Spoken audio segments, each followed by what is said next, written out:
එකල දඹදිව රජගහ නුවර සුන්දරම කාන්තාව වූයේ සිරිමාය.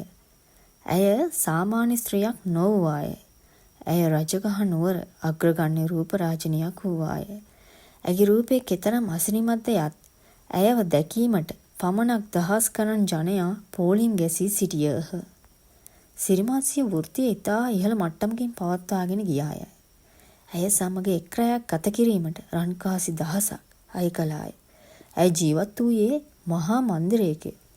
ඇය ඇඳ පැළඳ සිටියේ ඉතා සියුම් වූ සේද වස්ත්‍ර සහ රත්තරන් ආභරණ වලින් සැරසී රජවරුන්, සිටුවරුන් සහ මහා වෙළඳුන් ඇයගේ නිවසට නිතර ආ ගියහ.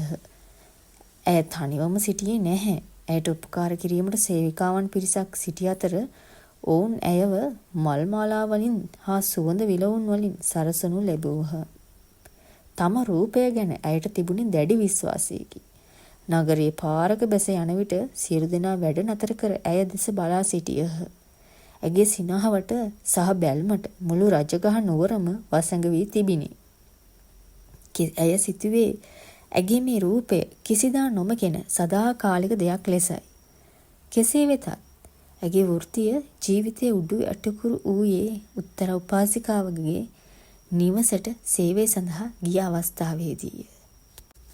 රජගහ නුවර සිටි මහා සිටුවරයෙකුගේ දියණියක වූ උත්තරා දැඩි බෞද්ධ උපාසිකාවකි. ඇයට දින 15ක් මුළුල්ලේ බුදුරජාණන් වහන්සේ ඇතුළු මහා සංඝරත්නයට දානය පිරිනමමින් ධර්මයේ ශ්‍රවණය කිරීමට අවශ්‍ය විය. ඒත් ඇගේ සැමියා මිත්‍යා දෘෂ්ටියක වූ බැවින් ඒ සඳහා ඇයට අවසර නොලැබිණි.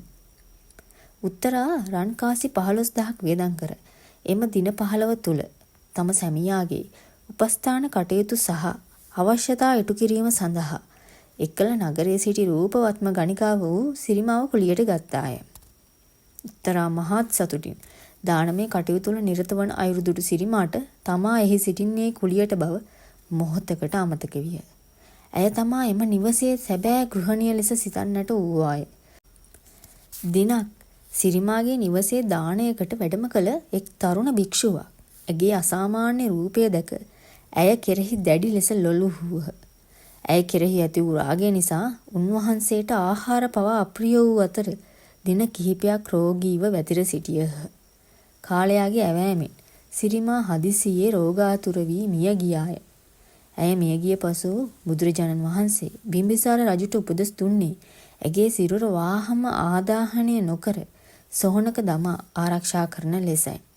දින කිහිපයක් ගතවන විට ඇගේ රූමත් සිරුර ඉදිමි කුණු වී පණුවන් ගසන්නට විය. සිරිමාගේ සිරුර නරක් වූ පසු බුදුරජාණන් වහන්සේ අසනීප වී සිටි තරුණ භික්ෂුව ඇතුළු පිරිස කැඳවාගෙන සොහන අසලට වැඩම කළහ. රජු ලවා බෙර හඬවා මෙසේ ප්‍රකාශ කරවීය. මේ සිරිමා සමග එක් රැයක් ගත කිරීමට රන්කාසි දහසක් දෙන අයෙක් සිටීද? කිසිවෙක් ඉදිරිපත් නොවී. කවුරුන් හෝ රන්කාසි 500ක් දෙන්නේද? සහභාගී වූවන් නිහඬ විය. කවුරුන් හෝ රන්කාසි 1ක් දෙන්නේද? නැතිනම් නොමිලෝ හෝ ඇයව රැගෙන යන්නේද? එවිට පවා කිසිවෙකු ඉදිරිපත් නොවූයේ ඇගේ සිරුරෙන් පිට වූ දුර්ගන්ධය සහ විකෘති ස්වභාවය නිසාය. එහිදී බුදුරජාණන් වහන්සේ මෙසේ දේශනා කළහ. මහණෙනි බලන්න, කලකට පෙර රන්කාසි දහසක් දී හෝ දැකීමට නොලැබුණු මේ සිරුර අද නොමිලේවත් ගැනීමට කිසිවෙකු නැත. රූපය යනු මෙවැනි අනිත්‍ය දෙයකි. මෙම දේශනය අසා ඇය කෙරෙහි ලොල් වී සිටි තරුණ භික්ෂුව රූපයේ අනිත්‍ය බව වටහාගෙන රහත් භාවයට පත් වූ අතර රැස්ව සිටි බොහෝ පිරිසකට දහම් අවබෝධය ලැබිණි.